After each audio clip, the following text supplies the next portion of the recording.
স্পেলের শেষ ওভারটা ঠিকঠাক হলে বিপিএল ইতিহাসেরই অন্যতম সেরা বোলিং ফিগারের মালিক বনে যেতেন রিশাদ হোসেন। তবে বাদ সাধে ওই ভাগ্য, তাতে 4 ওভারে 15 রান খরচে 3 উইকেট নিয়ে থামেন এই লেগ স্পিনার।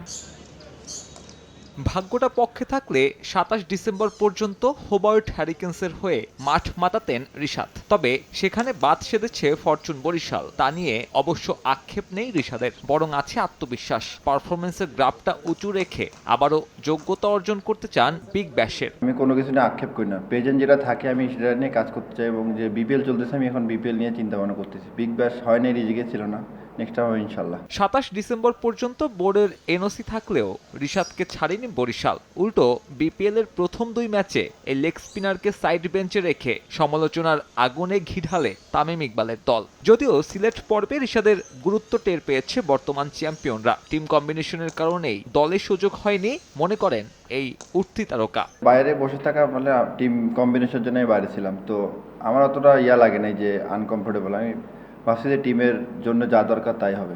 রেগুলার তো প্রিপারেশন থাকে খেলার জন্য, যদি টিম কম্বিনেশনের জন্য না খেলি সেটা তো আমার হাতে নেই, তো রেডি থাকি সবসময় খেলার জন্য। 22 বছরের রিশাদের জন্য বাংলাদেশের টি-20 দলে জায়গাটা পাকা। চ্যাম্পিয়ন্স ট্রফিতে সাকিব আল হাসান না থাকলে হয়তো ওয়ানডে দলেও জায়গা হবে এই ক্রিকেটারের।